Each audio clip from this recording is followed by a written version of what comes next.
Welcome to the Heal, Thrive, Dream podcast, where trauma survivors become healthy thrivers. Each month, we'll feature a theme in the trauma recovery and empowerment field. To promote your recovery, healing, and learning how to build dreams, here's your host, Karen Robinson, transformational coach and therapist.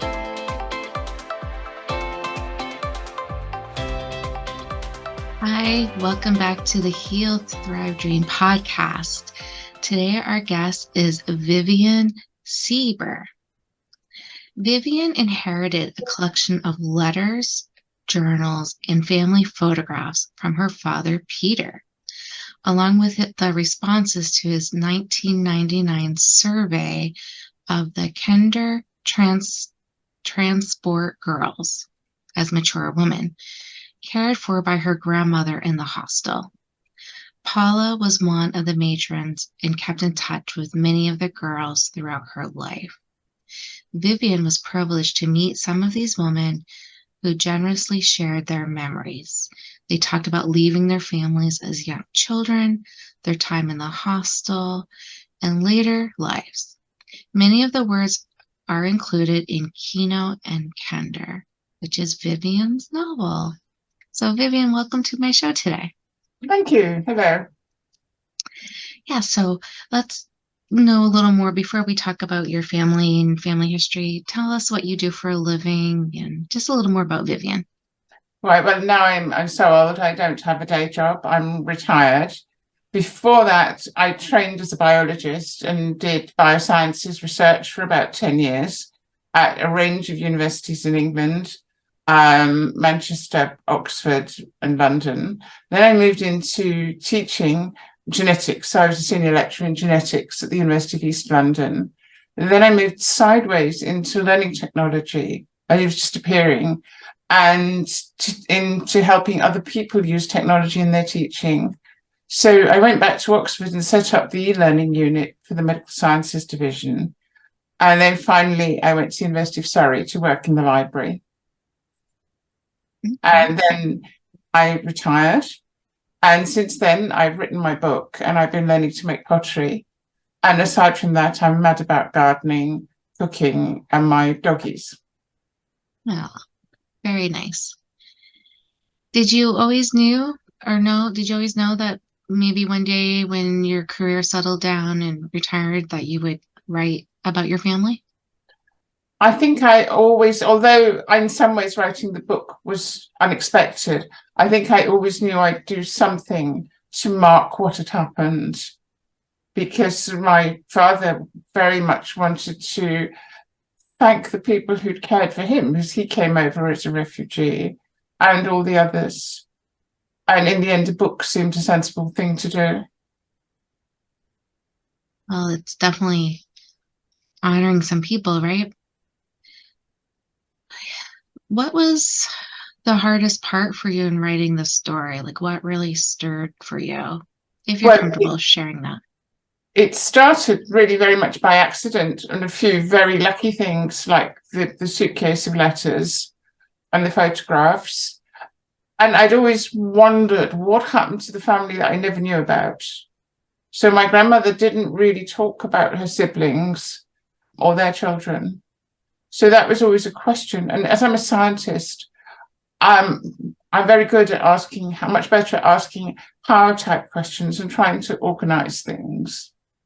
But then we went to Vienna and I'd very cheekily emailed everyone in all the flats. I knew grandmother's address. We'd all used to go and stand outside the front door. It's very posh. And we had one invitation to tea or coffee. And it turned out that it was my grandmother's flat. So there was this amazing coincidence, and this kind showed us around the flat. And then they told us, how to get to the cemetery to see my grandfather's grave and where the archives were and how to find the archives. So this vacation ended up with us running around the metro, going to the archives, who then sent packets of really useful papers. They were very, very generous.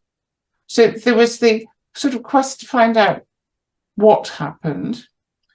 But of course, I'd never read the letters, the correspondence between my father and his mother. And there were other stray letters in there from people I didn't really know who they were. And as I began to find out what had happened, it's actually much easier now because there are databases. I've got this I've worked with librarians, so I'm quite good at finding things.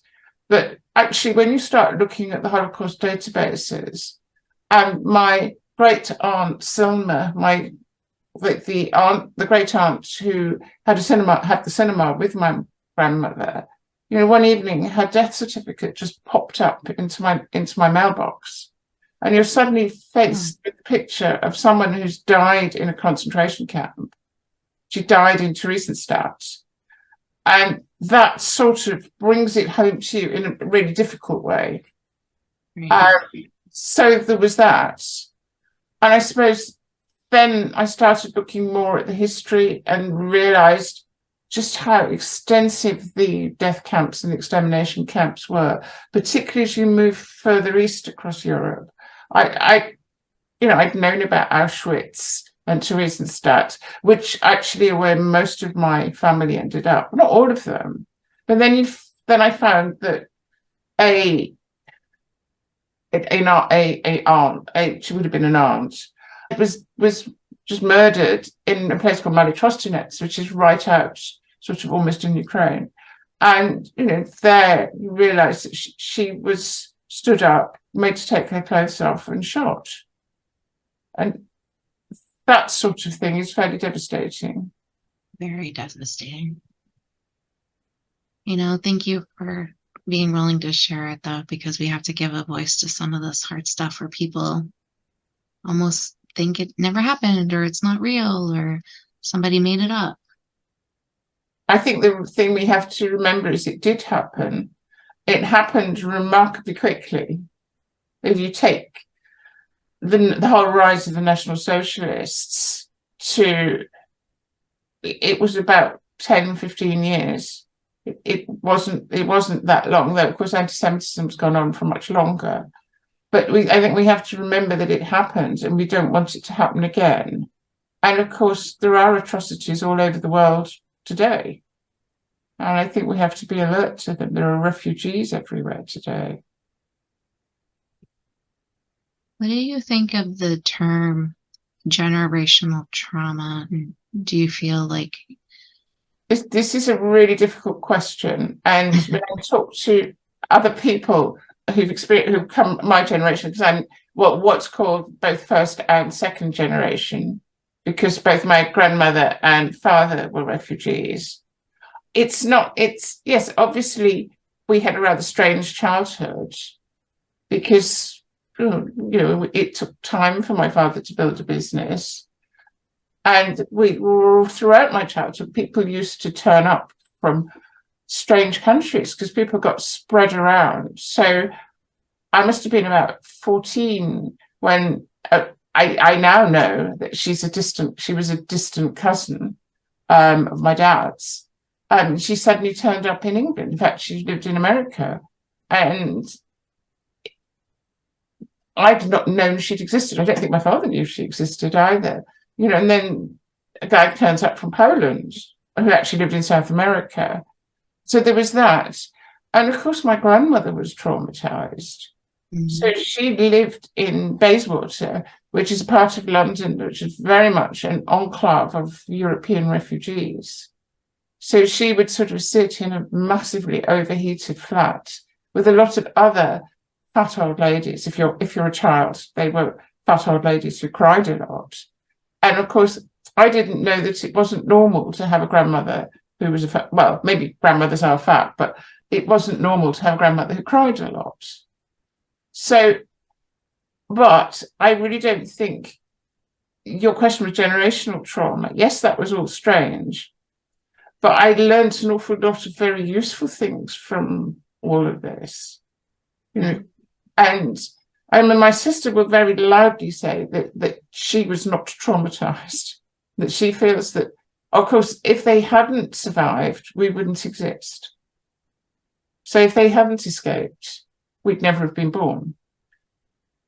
And so we can't be traumatized by not being born, if that makes sense, because we just wouldn't exist. So to that extent, we're lucky to exist.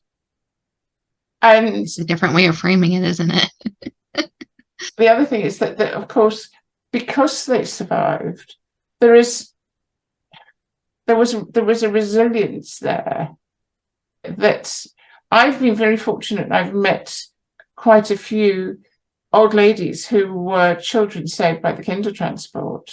Now, if kinder transport was a program where children, and they had to be unaccompanied, between about 5 and 15, and their parents would take them to a mainline station in either Germany or German-occupied lands, so Germany, Austria, and later Czechoslovakia.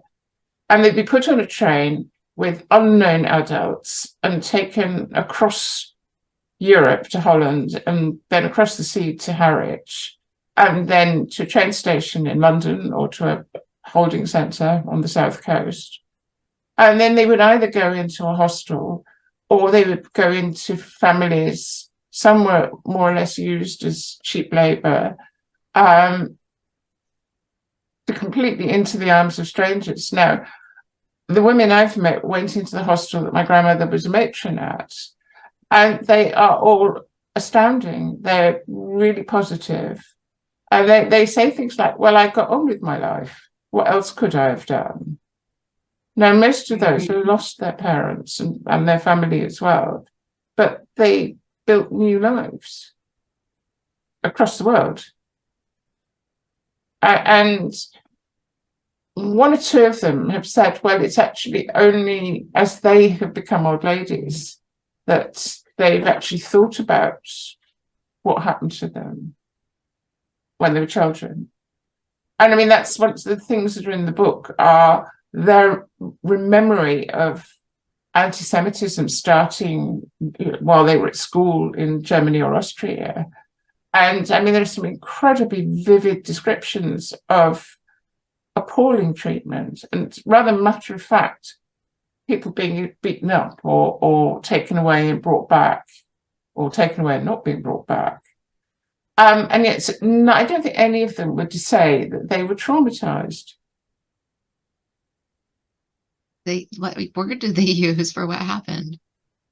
Just life? No. Yes, exactly. I mean, they were so very, very young, which is heartrending. I mean, Inge, who is 90 and lives in South London in Wimbledon, she was the youngest child to arrive. She was 5.5. And there is the very famous photograph of her at Liverpool Street Station with her older sister, who was about 8, and another girl. And Inge is smiling. In this picture, she's smiling, and she says, "Oh, people thought she looks a bit like Shirley Temple." She can't understand why she was smiling. But when you go and see her, she's got this photograph of herself, her mother, her elder sister Ruth, and her baby sister, who was too young to come. She was too young for the scheme. And of course, her mother and the baby just didn't survive. And I mean, it's really odd. She shows it to people, and you tear up, or some just cry. And she's sitting there going, well, it's what happened. Well, when your earliest memories are trauma. Well, she doesn't have memory. She cannot remember the journey or the hostel, or she can't remember the first hostel at all. But the hostels were started the first one was in Tynemouth, which is outside Newcastle, but Tynemouth is on the sea. And so when the heavy bombing started, they were given 3 weeks to move somewhere safe. And they moved inland to Windermere, which is very pretty and in the middle of the Lake District. Both communities made them very, very welcome. I mean, they were suddenly faced with 25 to 30 children who didn't speak English. They would arrive at school, and the teachers, the local newspapers say what the teachers did, which seems to be quite amazing. So Inge can't remember any of the first couple of years. Yeah, our brains try to protect us. Yeah, but our bodies don't forget anything. So on a cellular level and transgenerational, that stuff is still, that heaviness is still there, that pain. It's, yes, it's just, I think it's very, very complex. And I think it's very complex when it comes out. I mean, I couldn't have attempted to look at all this and write Kino and Kinder until I didn't have a day job. And is that because of the time intensity or emotional intensity? Both, probably. Both, yeah. And it's very interesting. There are a lot of people of my sort of age who are writing books about their families. And again, they haven't done it while they had day jobs. No, yes, day jobs are pretty absorbing. Mm-hmm. But I don't think I could have done it at all. How did you take care of yourself as you were writing? Because it's such a heavy topic. Like, how did you just nurture yourself and give grace to yourself and I don't know, like make sure that you were okay? How did you do that? Well, I'm very lucky that I have a lovely husband and that it's very easy. A lot of this was done during lockdown, which was in some ways a very useful thing because, you know, I'd had parcels of papers from the Austrian libraries and I got very good virtual access to libraries. We're very lucky as well that where we live, which is Oxford. One thing about Oxford is you can get out of it very quickly into lovely countryside. And so and we've got 2 dogs, so we have to walk the dogs. If you've got 2 dogs, you have to walk them. So that was really nice. There was doggy walking. And I think by the time I wrote it actually wrote very quickly in some ways. It was ready to come out, if that makes sense. Mm-hmm. I mean, when I was in my very late 20s, I'd had quite a lot of therapy and I just skirted on some of it. But I think then the extra gap in time, it was just ready. Yeah. And a couple of times I just burst into tears. Well, I would imagine so. Yeah. It shows that you have a heart and not a robot. Yeah. No, I'm not ChatGPT. Well, good, because I like to read original things.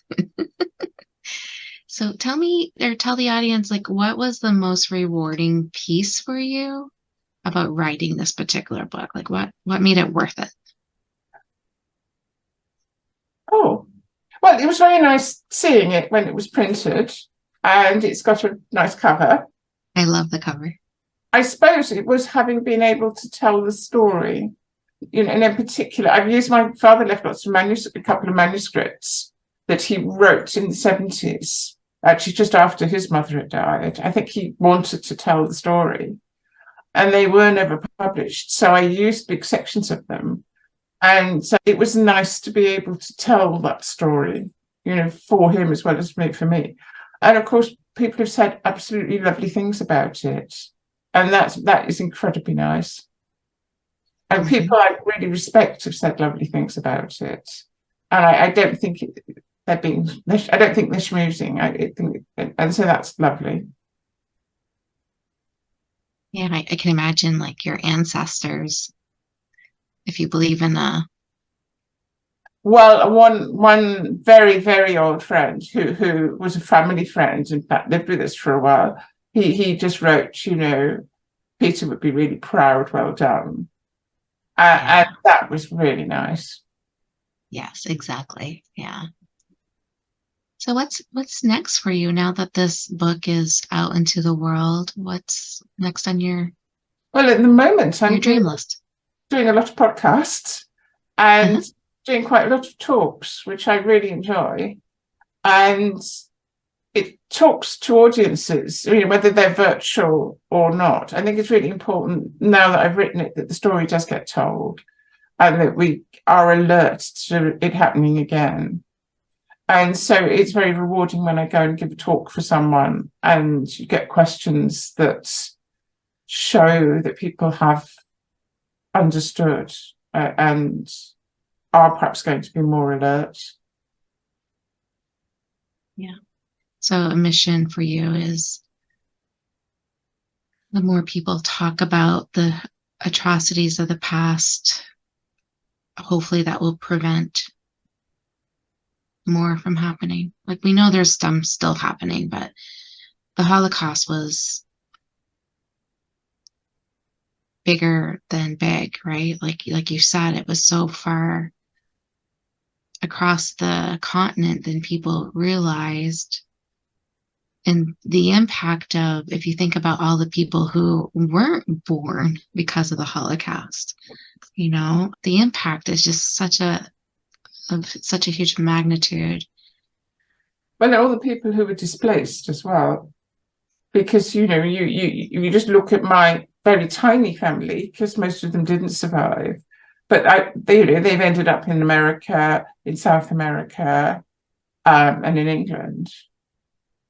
You know, So some people never got to see before they passed. You know, and they've gone on and started families. Most of the Kinder, and they spread far more globally. There's one in Australia, several went to Israel. You know, they've had families. They've started relationships with other people and founded new, not necessarily dynasties, but new groupings, which wouldn't have happened without the Holocaust. And to some extent, that's good. Yeah. Well, it's like beauty out of ashes, right? Yeah. What, for the people listening who are struggling with different types of trauma, whether it's like a family member was murdered, or they were assaulted, or they were abused as a child, like, what do you think is helpful or hopeful for people to know based on the work you've done? What can provide people some hope? I hope so, because there's some of the children were obviously pretty, they had these very traumatic childhoods, and some of them, while they were children in the hostel, were not particularly, one or two of them were obviously traumatized, and they had behavioral things. Now, back then, nobody understood. Nobody nowadays would put. My grandmother ran a cinema. She was very, very pretty, beautiful, and she'd run the cinema in Vienna, so that's what she was an expert on. And her other matron, Alice Orbach, was a famous cook who wrote This Is How We Cook in Vienna. And both matrons had two sons. And as one of the Kinder said, Elfie, she said, look, they didn't know what they were taking on. They were completely unprepared for this. They had no experience of a lot of the domesticity you need in the actual physical work, or for caring for lots of girls. And Elfie very reasonably said, and they had no idea how unpleasant teenage girls could be. Now, in this, I can't imagine being, separated from parents, going from a family life to being institutionalized. I mean, I've seen the hostels. They're lovely, huge family homes now. But you imagine this beautiful bedroom. When you put 8 beds in there, it's really very cramped. There'd have been very little privacy. The toilets and bathrooms were just built with flimsy partitions. And clearly the girls did all care for it. They were sorted out into little, middle, and large. And middle looked after little, and large looked after middle. And it's quite clear that the cohorts were incredibly supportive and incredibly sensitive to each other's needs.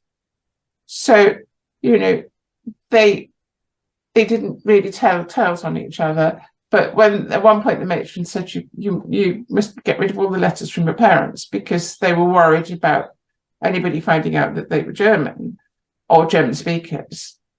And of course the girls didn't, because that was their last connection with home. And it's totally understandable. And they obviously supported one another in hiding them. And they did normal childlike things. And Elfie told some lovely stories about one girl had actually left because her mother was living in England. She went to live with her mother, but she was close enough for them to leave notes in the dry stone wall for the girl. And somebody reported them as spies. Mm-hmm.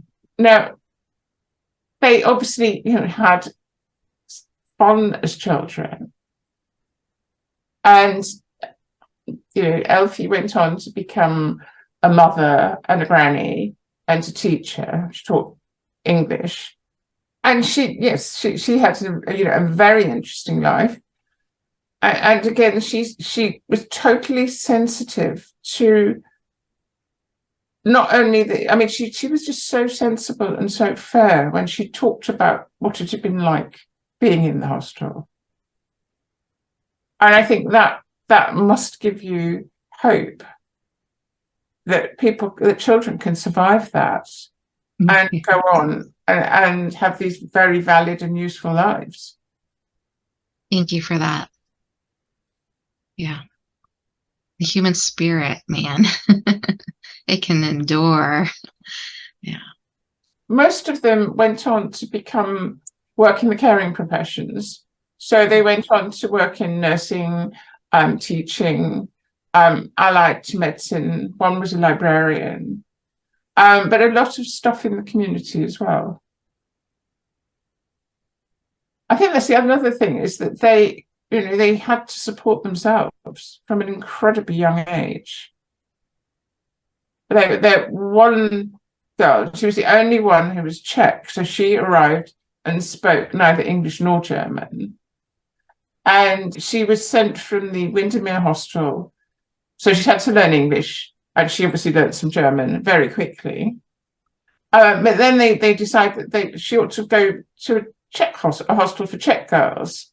So just as she learned English and German, she's moved to a hostel in Wales and finds that she's forgotten most of her Czech. But by the time she's 14, she's living independently in London. She's been paid, support and an allowance, but she has to rent somewhere and, get work and things. And to us, that's an incredibly young age. She went on and did a psychology degree and lives in Australia and has a family and grandchildren. Unbelievable. Yeah.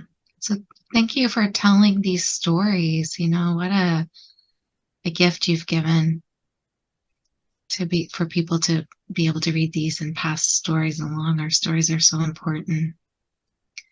In wrapping up today, if people want to reach out to you and learn more about you, other than buying your book, Kino and Kinder, what else do you want to leave the audience with? Oh, well, the BBC Newcastle, have taken the story and made a very interesting series of podcasts. So if you put The Girls into BBC Sounds, you get there's now 6 of them. Stories, and some of the girls are on it as well, and they're talking about, but first of all, the house, which is in Tynemouth, and there's real recordings of the girls and their reactions to being at the house. And then there's the story about the photograph, where that comes out as a result of this series of podcasts. The picture of Inge and her sister at Liverpool Street Station with another girl, and nobody knew who the other girl was. Her daughters rang up BBC and said, well, we've always had this picture of Mum, but we never knew who the other little girls were. So Inge has now met these 2 daughters who are not particularly young. And there's a podcast about that photograph, and they worked out who'd taken it. And that's all really lovely, actually. Very lovely. All right, I'm going to add that. I'm going to look it up and add it to the show notes. That's very fascinating. Yeah. Well, Vivien, thank you so much for being a guest on our show today. It was really lovely meeting you, and I hope you stay in touch. Thank you for having me. It's been a delight. Thank you for listening in today. Please join us next week, same day and time. Also, I would love for you to check out my website, healthrivedream.com.